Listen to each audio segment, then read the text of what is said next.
The talk I gave in Bologna to a Rethinking Economics conference there, and I managed, first of all, to finish only half of the slides, and secondly, not to record the sound. So I'm doing it back again from home now to cover the issue, which I think is quite an interesting one, of what do we do in the post-Neoclassical era? What do we do after Neoclassical economics hopefully no longer dominates economic tuition and economic research? Well, I want to start from what I see as the positive contributions of neoclassical economics, and they are pretty much to prove that the classical school was generally on the right track and just stuffed up on a couple of very important details. For a start, one of the most obvious things you can take out of deep neoclassical research is that you should not start at the level of individuals, you should start at the level of social classes. And the reason for that is what's known as the Sonnenschein-Mantel-de-Breuer theorem, which establishes that you cannot derive a downward sloping market demand curve from the behavior of individuals who each of themselves have their own individually downward sloping demand curves. And this doesn't mean that market demand curves themselves don't slope downwards if everyone could find such a thing. What it means is neoclassical theory doesn't have an explanation for it. And what this meant was that if you are going to try to provide those sorts of explanations, you can't work at the level of isolated individuals. And this was the reaction that, thank you very much, Asis, that Alan Kerman took out of the Sonnenschein-Mantel-de-Breuer conditions way back in the late 1980s, saying that, again, the quote that I use myself quite a bit, the emperor has no clothes, saying that if we take this result seriously, we may be forced to theories of groups who have collectively coherent behavior. So demand and expenditure functions, if they are be set against reality, must be defined at some reasonably high level of aggregation. The idea that we should start at the level of the isolated individual is one which we may have to abandon. Now, far from doing that, of course, they invented the fiction of the representative agent, which has led to DSGE models and all the travesties of the last 10 years. So let's just say, let's take the proper reaction. That should have been the point at which they said, okay, the classicals were right, you work at the level of social classes. The other is the objective theories of cost were also correct because you can't aggregate subjective theory. And this was, again, this is basically what comes out of the Sonnenschein-Mantel-de-Breuer theorem, but equally, if you look at the critiques of marginal productivity theory that Schrafer did, that Passanetti was instrumental in the Cambridge controversies back in the 60s and 70s, and that I've done in talking about the Marshallian theory of the firm being internally inconsistent, not the Corno theory, which is what I get neoclassicals throwing at me all the time to avoid this particular critique, but the Marshall's theory. With those elements found, you simply can't add up objective cost theories, subjective theories of cost either. It ends up being caught up in all sorts of inconsistencies about the nature of capital, or whether firms have rising marginal cost, etc., etc. So let's take those on board and say, yep, okay, objective theories are right as well, which what the classical school have, but they made various mistakes in those theories. Now, of course, all those critiques were ignored before the crisis in 2008. A decade later, we're finally getting leading neoclassicals conceding that the theory has flaws. So my usual trio of intriguing statements on that front are Narayana Koshalakotta saying we simply don't have a successful settled theory of the macroeconomy. Olivia Blanchard saying the obvious, but now that it's obvious that now matters after the crisis, that DSG models are based on unappealing assumptions, profoundly at odds with what we know about actual consumers and firms. And then finally, Paul Romer's wonderfully scatological review of macroeconomics saying it's gone backwards for the last 3 decades.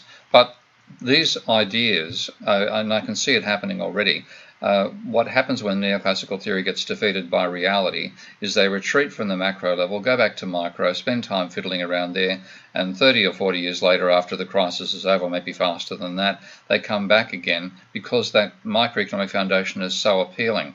This actually happened with one of the presenters at the conference in Bologna as well, who was doing the usual thing that I find neoclassicals do, even if they're not particularly conscious of it.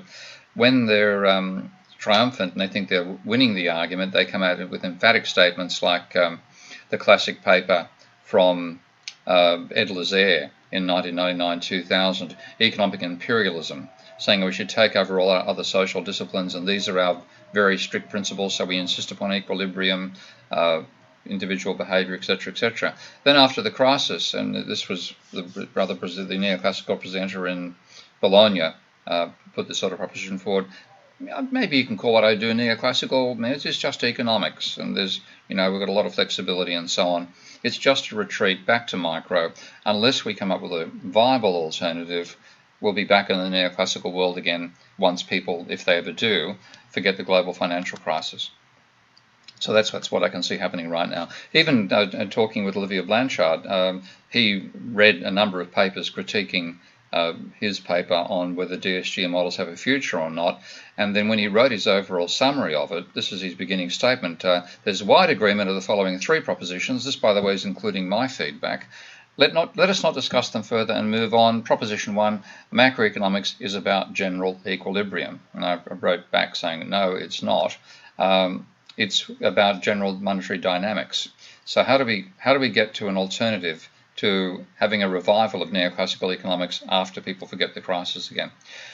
Well, I think we need what I call the truly classical economics, not the faux neoclassicals that the neoclassicals themselves derive, which have got no relationship whatsoever to the classical school, but to start building a theory of economics largely related to what the classical school was before it got demolished in the 1870s, but starting even further back, because in my opinion the last time economists got their foundations completely right was even before then with the physiocrats. And the reason for that is that the only school of economics that seriously takes energy as part of the source of production, they don't put it in those terms, but they say that the productive sector is the agricultural sector because it gets the free gift of nature, whether that's seen as the gift of the land. You put one seed into the land, you get 10,000 corns, cobs of corn turning up as a result. Or saying you actually get the gift of the land. The land absorbs the gift of the sun. That was the sort of vision they had, and it's beautifully summarised in Cantillon's opening statements in his major treatise, saying, "Land is the source or matter from which all wealth is drawn. Man's labour provides the form for its production, and wealth is nothing but the food, conveniences, and pleasures of life." Now, Smith took the final phrase, but really ignored the first two and said, where wealth actually comes from is through division of labour. That's wrong. The essential source, and as well I'll be arguing in the next few slides, the essential source of wealth, the capacity for us to be able to actually even live on the planet, let alone produce on the planet, comes from exploiting the energy which we find in the universe. We didn't produce it, it's there, we're simply exploiting it. So Smith lost that particular truth by focusing upon the division of labour and ignoring the role of land, fundamentally, which is what he did in The Wealth of Nations. The whole idea that there's some source from which we extract the wealth we use was lost. Whereas the physiocrats, even though they were wrong to say agriculture was the only place that it could actually generate this surplus, they at least they described agriculture as the productive class and manufacturing as the sterile class, because they could see the way in which agriculture was exploiting the free energy of the sun. They couldn't see anything comparable in manufacturing. And maybe to some extent Smith as well, having a more industrial society in which he lived at the time, the role of energy was less visible in that sense than it was with agriculture. So ironically, a school of thought which existed mainly in the 18th century is the only school of thought that's consistent with the laws of thermodynamics that were developed a century later, which, and to paraphrase those laws, my favourite statement of apparently, I thought it was from C.P. Snow, but I've seen it's come from Allen Ginsberg instead. The first law of thermodynamics: you can't win. What does that mean? It means that the best you can do is potentially break even in the use of energy. Second law is you can't break even. What does that mean? It means that if you actually use energy to do work, then you don't destroy the energy, but you change its form to a lower frequency. You have an increase in disorder, which is one way to describe the concept of entropy. And the third is you can't leave the game. What does that mean? Well, it means you could break even if you could find some place in the universe which was at absolute zero, into which you could dump the waste heat that you need to dump to actually turn energy into work. And the third law says there is no place at absolute zero. So you have to be realistic, economics has to start with a model of production where energy plays an essential role. If it's not doing that, it's an interesting model of a universe that can't possibly exist. So if we go back and see what that means, in terms of modern theories, you look at the Marxist labour theory of value, the proposition that they have is that surplus is derived from and is proportional to the labour input in any production. Neoclassicals argue that output is produced by substitutable factors of production, labour and capital, and that's, if you use the Cobb-Douglas production function form for that, you get output is some time-varying value, A, multiplied by labour at that time raised to the power of 1 minus alpha times capital to the alpha if you work with constant returns to scale. Opposed Keynesians, and this is the sort of work that I do as well, have output being the minimum of the capital output ratio or the labour productivity to labour factor, and I've frequently produced models myself with that style to it. And the best work done thus far to try to bring energy into production, in the model of production, was by Coumelez in what they call the Linux production function. And that, if you use the Cobb-Douglas form, that says that output, and this is actually working in per capita terms here, output is some function of capital raised to the alpha, labour to the beta, times energy to the 1 minus alpha minus beta. And there's many other ways to express that, including constant elasticity of substitution forms, which I don't go into in this presentation. Now, if you look at this, there's no energy input shown at all in the labour theory of value. There's no energy input in the Cobb-Douglas production function. There's no energy input in the post-Keynesian. So this is not something which is just the fault of neoclassicals. It's something every school of thought has as a weakness. Now, you do get an energy input here, of course, but you could hypothetically set the exponent for energy to 0 and still get output out of the Coumelez formulation. So that is still a flaw. What occurred to me actually when I was working with Bob Ayres and staying in his house in Paris one day was the whole idea of talking about labour and capital without energy is just absurd, because labour without energy is a corpse and capital without energy is a sculpture. Neither of them can exist. Neither of them can do any work without energy, which they then have as a throughput through themselves. So you can see labour and capital as the way is harnessing energy to do work. So that's the basic idea. Labour and capital are both means by which we can harness available energy in the universe to do useful work. Therefore, GDP, and I know there's all sorts of definitional problems with GDP, but in general, to say that the best way to think about it now is as useful work. Of course, that might just get us redefining ambulances as a cost rather than adding it to GDP. However, you see us using energy to do something useful. That's what GDP in the real terms rather than monetary is all about. So you now redefine your production function to say that output is a expression of energy, useful work, and it's a function of the energy throughput through machinery and the energy throughput through labour. Now, actual work done by capital and labour depends on several factors. First of all, how many units you're talking about.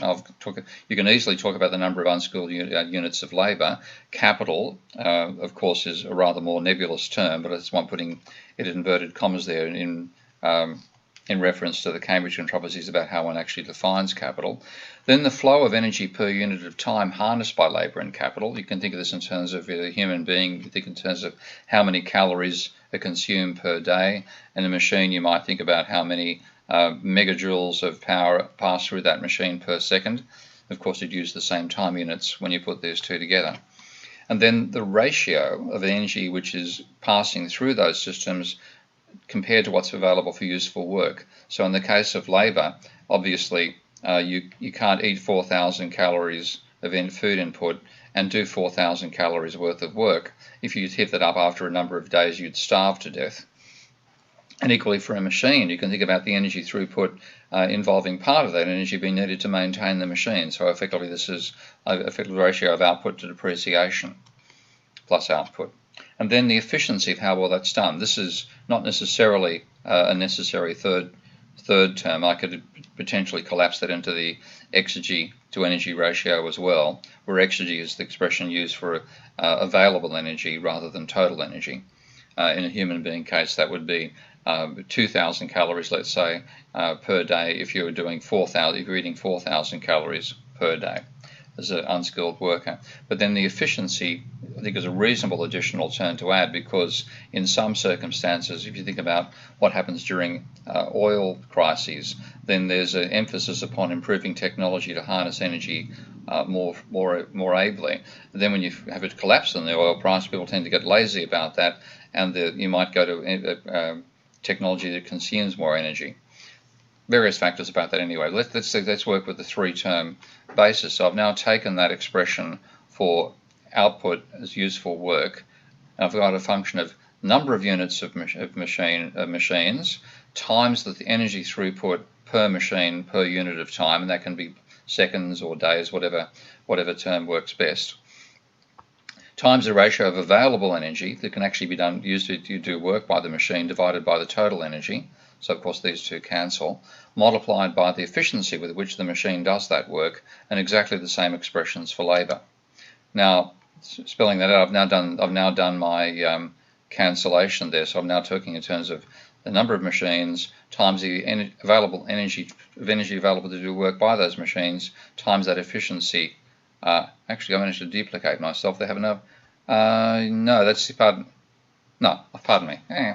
I've reduced this term to which is the ratio of available energy to total energy, to a ratio which is going to be less than 1. So I'm talking about the energy. This might be, if you think back to the days of the James Watt steam engine, then that might be measured in, I don't know how many, maybe a ton of coal a day that the steam engine could actually use to do work. You fast forward, quite literally, to the today, and you look at the Falcon 9 rocket produced by SpaceX and Elon Musk's company. I saw a statistic saying that actually consumes 9 tons of fuel per second. So that's a reasonable comparison of just how much more energy we're using in modern machinery than we used back when we started the industrialization process. So again, back to here, I've got output is useful work as a function of the number of machines times the throughput of energy per unit of time that those machines can do, times the energy ratio, which is going to be less than 1, times the efficiency, which is also going to be less than 1, and exactly the same expressions for labour. Now, let's put that in fairly familiar terms opposed to neoclassical. So you put it in terms of constant returns to scale. So after all capital components raised to alpha, or the labour to 1 minus alpha. Rearrange a bit, and what you find is that first of all the Cobb-Douglas production function drops out at the beginning there. Then you've got the units of capital and labour, which are in that particular case, which are as in the standard Cobb-Douglas production function. But you've now got the energy inputs of labour raised to 1 minus alpha. And if you think about what those parameters are, well, the amount of energy that a worker can consume per day, let's just say roughly, if you were working manual labour, picking strawberries in a Californian field, maybe you can consume 4,000 calories a day. Let's say of those 4,000 calories, you can put 2,000 into work and the other 2,000 reproduce you for the next day's labour. And then say your efficiency is 0.5. So if you're doing it perfectly, you could actually do that work with 1,000 calories per day rather than the 2,000 you actually use. Now that's effectively a constant. Let's say it's 1,000 calories per day. And then you raise it to a power. Well, depending on the power, the larger the power you raise it to, the smaller the number. So we tend to use alpha being able to in this particular case 0.3, because that means labour share is then 0.7 if you take the usual neoclassical interpretation of this as being a indicator of marginal productivity, which it is not when I put it in these terms. That means your constant might have a value of about 100, but I muck around with that in various ways later on in the presentation. Now look about the same elements for machinery. Well, here the first element there is the energy parameters for capital, which is first of all, the energy consumption per machine per day, which has risen exponentially.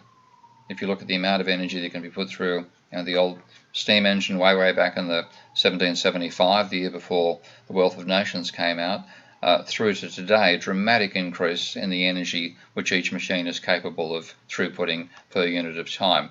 And then these two factors, the exergy energy ratio and the efficiency, which are time varying, but they're definitely less than 1. And this is the first one. We know xk, which is the ratio of available energy for work to the total energy throughput for the machine, that has to be less than 1 by the second law of thermodynamics. And we know that the efficiency is also going to be less than 1. And the way that I'm thinking about efficiency, by the way, is to a bit like Lancaster's ideas about how one defines a commodity. Rather than talking about a car or a plane or a yacht, talk about how much energy you need to move an object from a point to another point in a given time period in a zero friction world.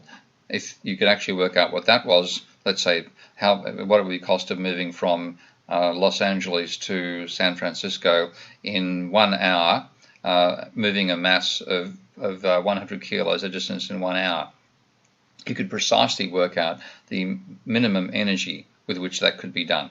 Accelerate, constant speed, and decelerate at the other end. Now that's your efficiency measure. Of course, you look at doing it in an automobile, that's going to be damn sight less efficient than doing it in, again, another Elon Musk invention, the hypertube, hyperloop, pardon me. But that's a sort of comparison. So we could see that efficiency rising over time, but hitting some sort of maxima less than 1. And then those varying depending how much we're reacting to the cost of energy and so on over time. All again, so raised to a power. Well, let's put that all together. So I've now put in the constant for capital. I'm trying to get my mouse to work. It never works in this bloody software. There we go. Okay, so that's the constant for capital. This is the number of the units of unskilled labour raised to 1 minus alpha times capital raised to the alpha times the energy throughputs terms for capital also raised to the alpha. Now, if you compare that to Cobb-Douglas production function, it's fairly obvious that the solar residual, which is this great mystery, why does so much of the the change in the contribution of output come out of the A term rather than L and the K? It's because the A term in a surrogate way is the energy, the equivalent of the energy converted to useful work by machinery. No wonder it gets us 85% of the value, the change in the value of output. So that's solved one particular mystery for the neoclassical world. That's why so much of the variation in output turned up in the A term rather than L and the K. Now, if we compare it to the Kummer-Ayres way of writing output as a function of energy, then the difference, first of all, is that there are 3 terms to the Kummer-Ayres, or 2 terms, alpha and beta. There's only 1 in my revised term, and it's possible, therefore, to divide through by labour, which I've done in this expression here. Get the mouse to work again.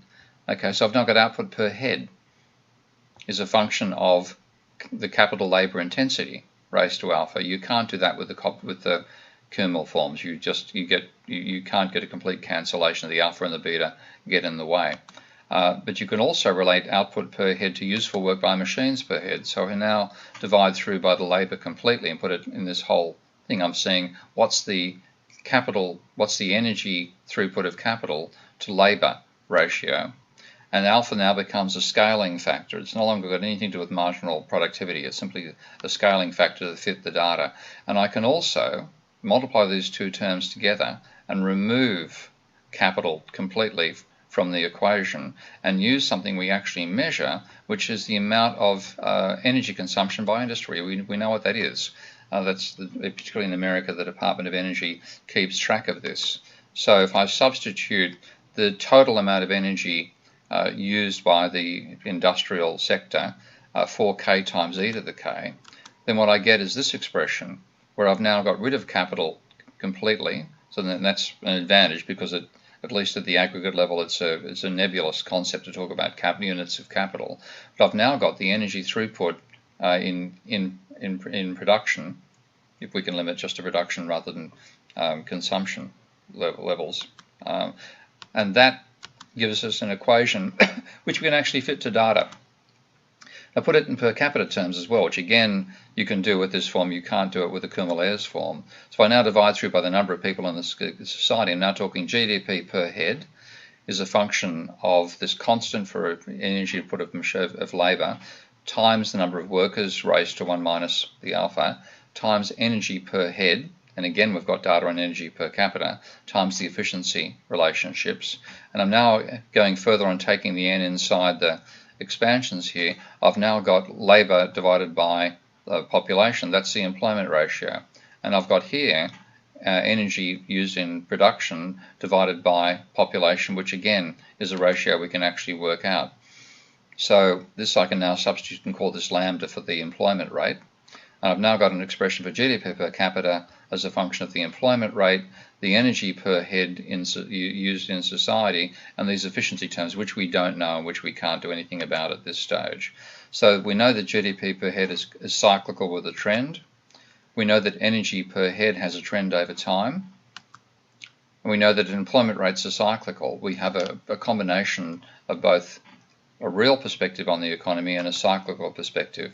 Now, using the data that exists for GDP per head, the employment rate and energy per head, we can actually do some empirical fitting here very, very quickly. And I'm doing a lot more work on this with Michael Kumoff and Tiago, a colleague of ours, a statistician from Portugal, for a forthcoming paper. But here's GDP per capita in 1960 US dollars. Notice that it peaked back 2007 at the financial crisis. Has now risen back up again.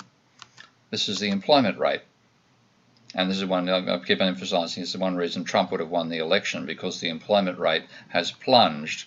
And it's not a voluntary decision, guys. This is another, I've seen neoclassical attempts to understand why are workers working less hard now? Because there are less jobs. So there's been a plunge in the employment rate over that period of time. And here's energy consumption per head. This is quite a fascinating chart because, again, that peaked way, way back at the time of the first oil or the second oil crisis in 1979. And we've never returned to the same level. And this is partly, you can imagine, a lot of this change is going to turn up in the efficiency terms, which I have no data on. We have no data on how efficiently we're using machinery. So that's a reason to expect the fit that I'm about to show you to be less than good. But intriguingly, it's actually quite good. So if you just correlate the data for GDP per capita with energy only, you get a 0.59 correlation, which itself isn't bad. If you correlate with just an employment, and it makes sense that there's a correlation there obviously, you get a 0.62 correlation coefficient. If you put it into my functional form, you get 0.79. And that's that without having any data on the efficiency of use of machinery, which we know is varied over time. And so I think it's quite a nice, strong confirmation at this level, and we'll go a lot farther with a good econometrician helping us do all that work for a forthcoming paper. Now we can also then look, if I keep the terms in terms of capital and labour there, then you can just drill more deeply into this term itself in a modelling sense and say, what have we got? We've got energy and technology, which have risen fairly exponentially over time. We have the amount of installed capital, which reflects profit, levels of investment and decisions of finance, and we have the number of workers who've got a job, which reflects technological trends as well, of course, but also a large part of that reflects class power at different stages of the business cycle. So we can tie together energy, innovation, finance, and class struggle over the distribution of income and wealth into one expression. And that's fundamentally what the physiocrats could have led us to. I think I see the deviation in the realism of economics beginning not with the neoclassicals, whom I obviously attack a hell of a lot for being unrealistic, but right back with Smith. So from my point of view, Smith is not the father of economics. He was, what's a decent expression? The interloper. The real fathers were Cantillon and Quesnay. We need to build on their foundations.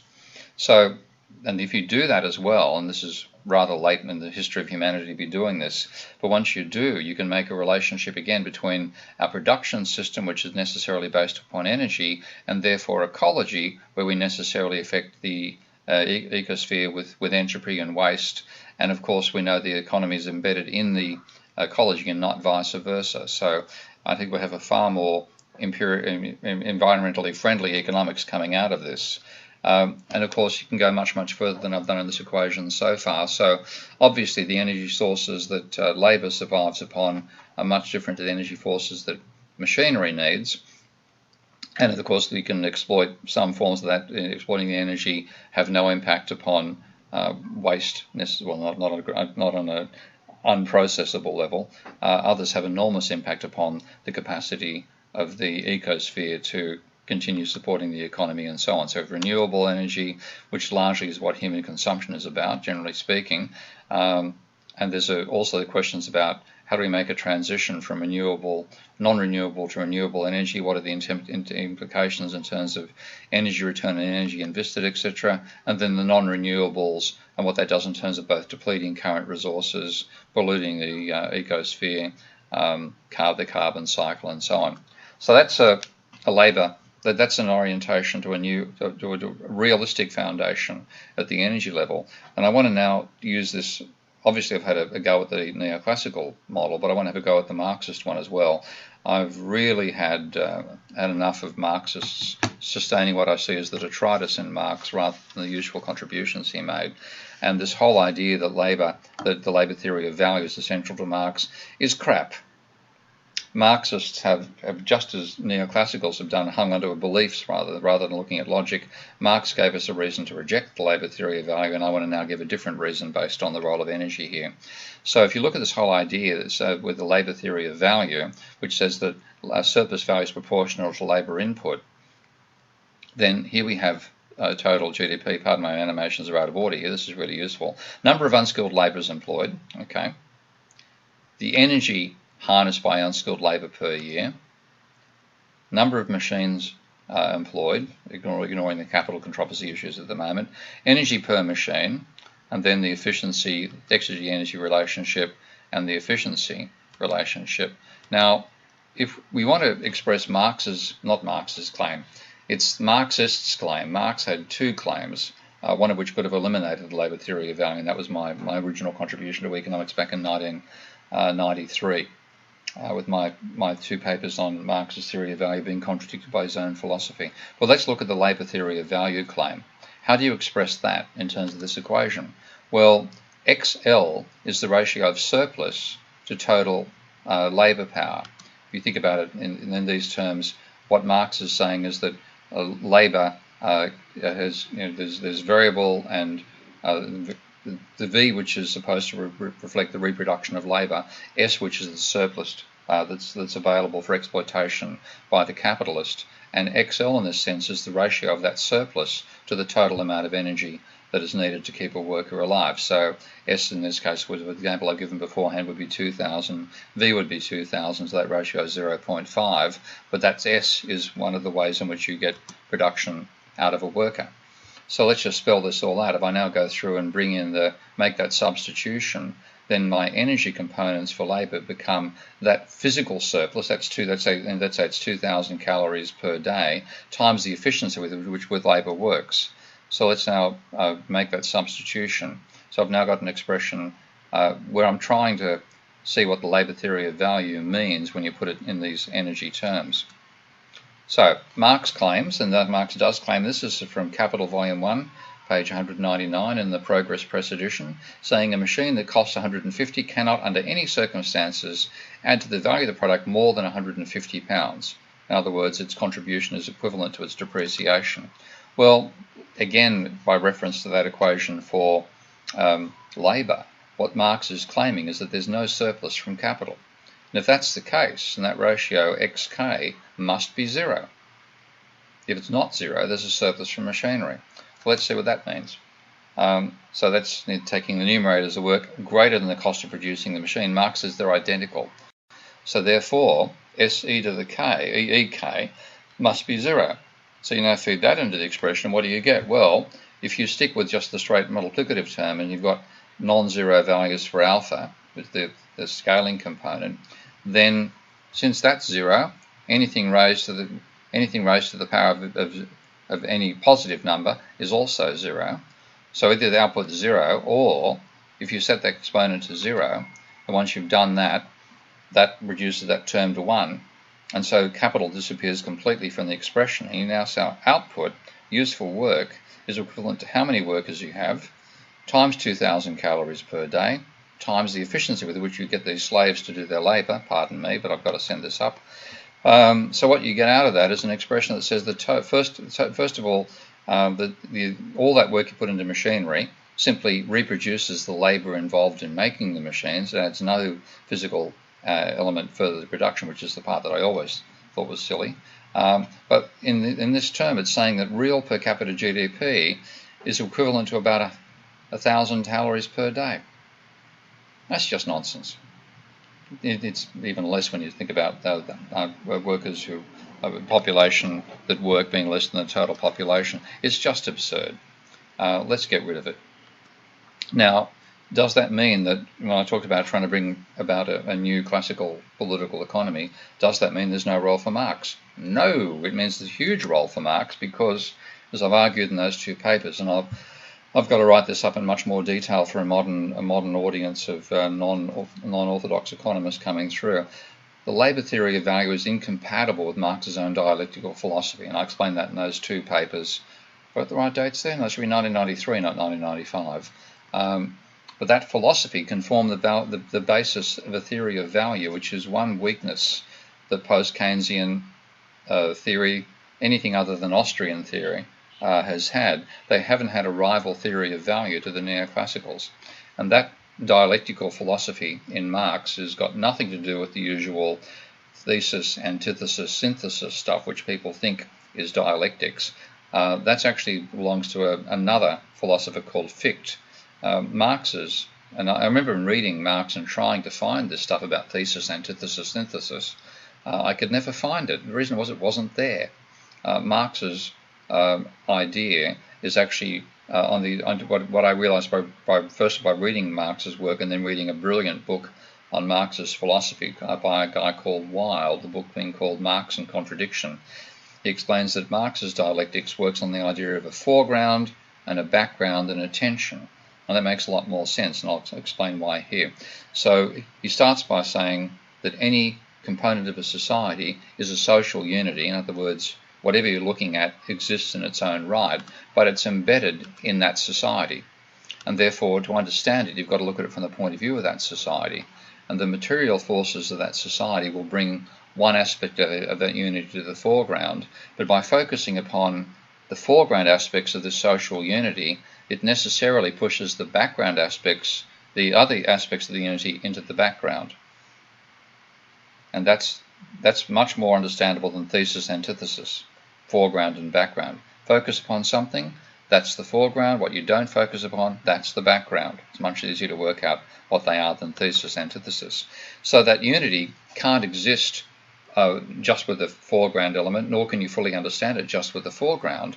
So there's therefore a tension caused by the society about embedding this unity and focusing upon one aspect versus another. Well, my favourite example of this relates to back scratchers. The reason for that is in 1981-82 I took a group of Australian journalists for a tour of China, and back in those days, that's over 30 years ago, the Forbidden City in Peking and Beijing still had all the objects art of the emperor inside the Forbidden City. They've been since moved, as I found out with a recent trip to China about 2 or 3 years ago. You go through the Forbidden City, you don't see the works of art anymore. And that was spectacular. The most amazing was probably I think there was about 7 metre high piece of jade which had been carved into the shape of a jade mine. That was remarkable. But in one other one was a gold object about the size of a forearm, a bit longer than that, bent over like I've got my hand right now. And on this side, just embedded with jewellery, diamonds, rubies, and we're talking rubies and diamonds and emeralds that were up to, I don't know, I work in inches, so that's when I work in small scales, 20 millimetres, so maybe even 30, so around about an inch, gems an inch big, down to smaller ones, but just the most amazing structure of gems on this thing. And the one of the journalists, Jane, I can't think of Jane's last name, Jane said to me, "What do you think it is, Steve?" And I said, "Oh, it's obvious, Jane. It's a back scratcher." Ha, ha, ha. Walked away. Jane caught up with me about 20 minutes later and said, "I asked one of the guys, it is a back scratcher." In other words, this back scratcher is made of solid gold with rubies, emeralds, and diamonds on it. So what's the point of this diversion?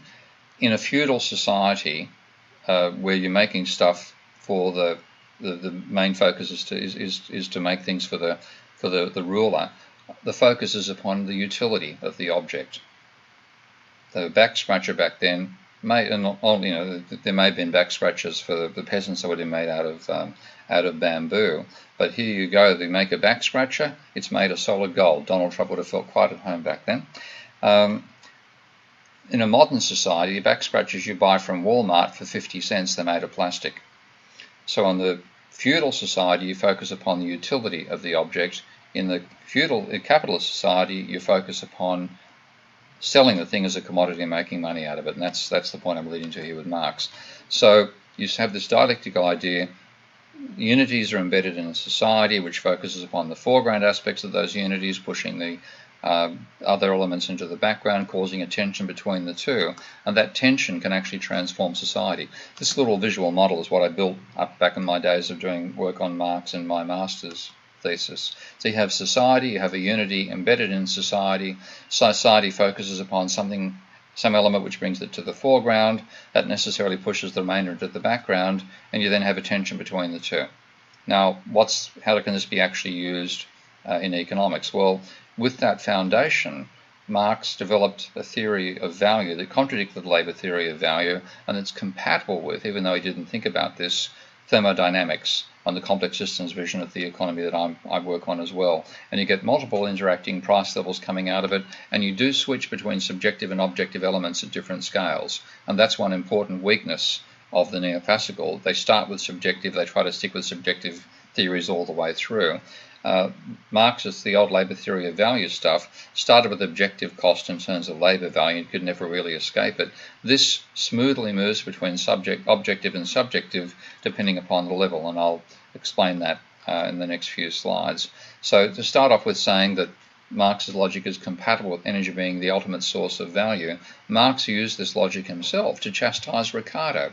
Quite a fascinating passage, because he's saying Ricardo is talking about how do you put a price on minerals, and Ricardo actually says, well, just like everything else you pay, their exchange value. And he says, well, that's nonsense, because Ricardo never uses the word value for utility or usefulness, but then when he's saying what do you pay for a mine which has not yet been developed, you're paying for an ore body, he said you pay the value for it. He says, well, if you pay for the value of the coal and stone they have before they're removed from the quarry in the mine, no work's gone into them. He said, well, in that particular case, you invalidate his entire doctrine of value. And this is a beautiful phrase here. What does value mean here? As it must do, the possible use value, and hence prospective exchange value of the coal or stone. So Marx is saying here, that he's not quite conscious of it, I think, but he's saying that there's a value in these things which hasn't been created by our work. They simply pre-exist. That's the reality of energy. In general, energy and all the minerals we use to produce our modern products, they simply existed. We're taking advantage of that to begin with. So the general framework is this idea of a foreground and background and a unity. Pardon the colour scheme, changing laptops, the bloody colour scheme changed. I'm having to change to fix this particular thing up. This is puke brown for the unities coming on from now on. So that's the general framework. What about capitalism? Well, Marx, and this is one of the key phrases in the Grundrisse and also in Capital, he says the key unity in a capitalist society is the commodity. Now, obviously you've got to go one step further back and include the ecology, and I'll do that in a later exposition here. But what you have now is capitalist society. The commodity is what it focuses upon, and it brings to the foreground the exchange value of that commodity, putting a use value into the background. Therefore, exchange value sets price, use value is irrelevant.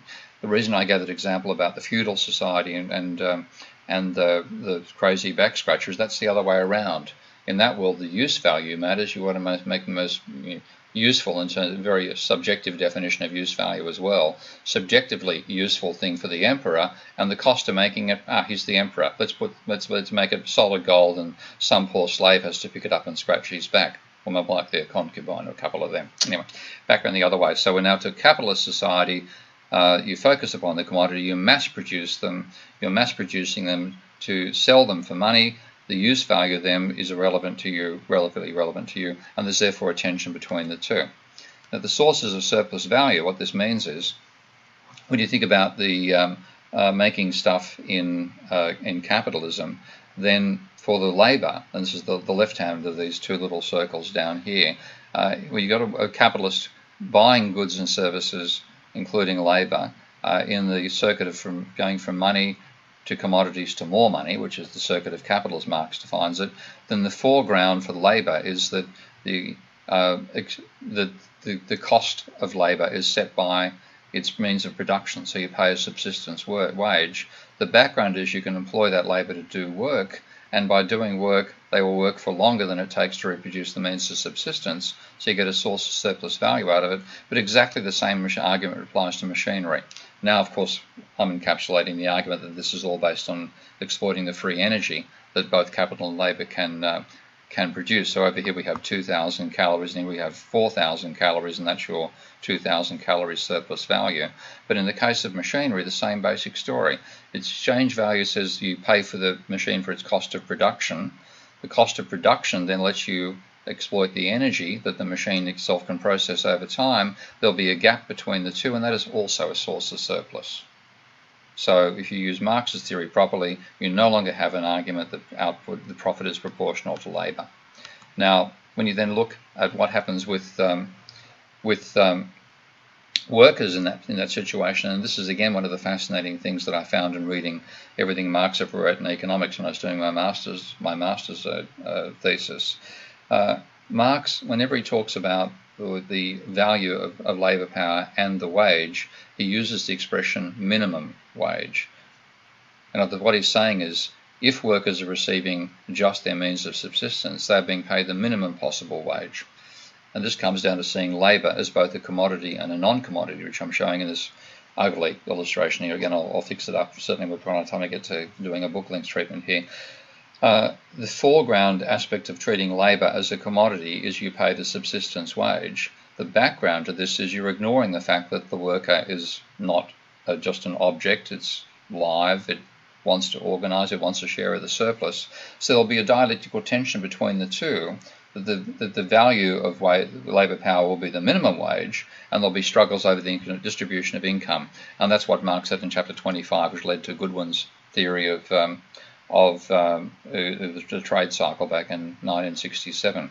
Looking at effective demand, looking at commodities again, now looking at when you're having produced a commodity, now trying to sell the thing in the marketplace, and now not the MCM plus circuit anymore, but CMC when you're trying to turn that into different commodities.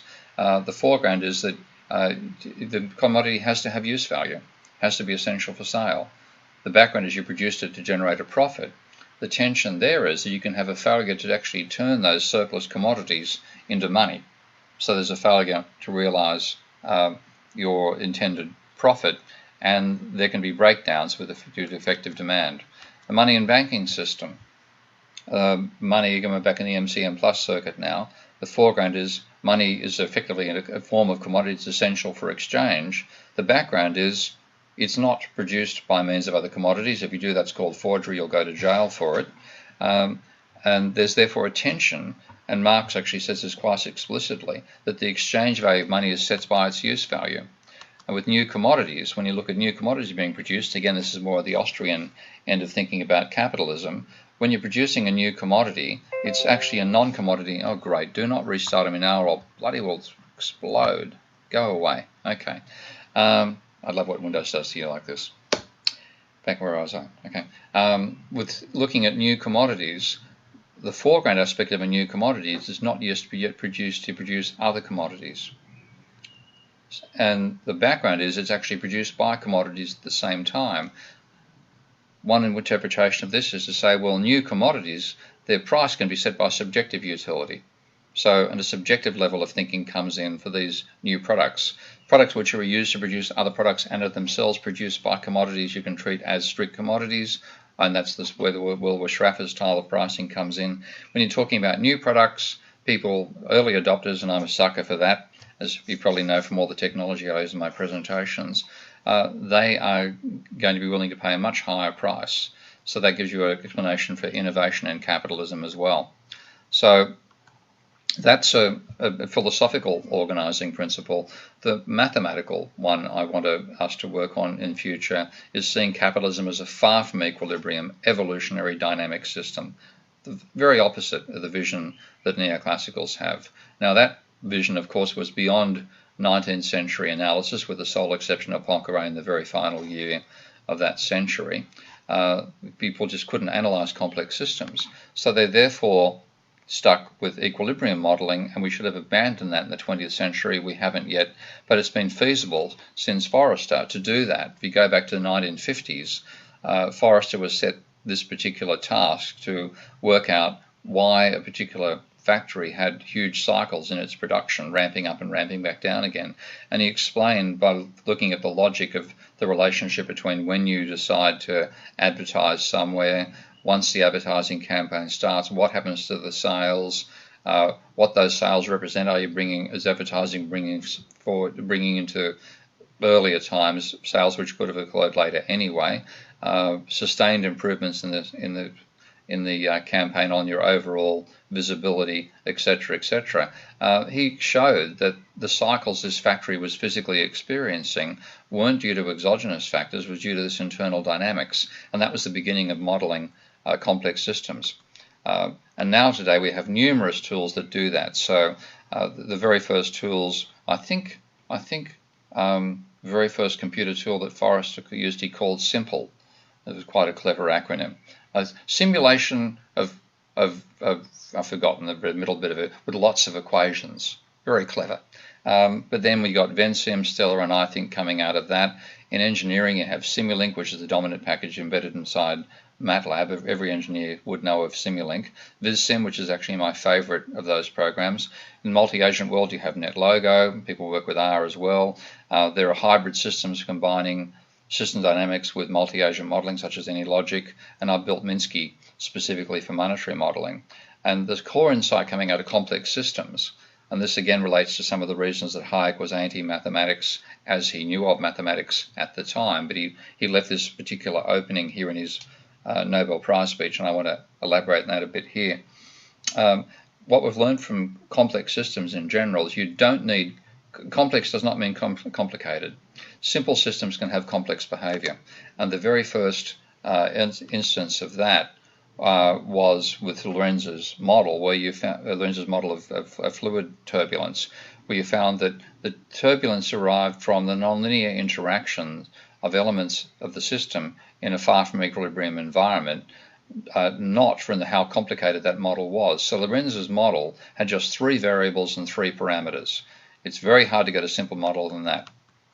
And we took the Navier-Stokes equations, which are, I think, 11-dimensional, extremely complicated equations, and he managed to, and partial differential equations at that, he reduced it down to a very stylized 3-dimensional set of ordinary differential equations. So A, B, and C are the constants, X, Y, and Z are the variables.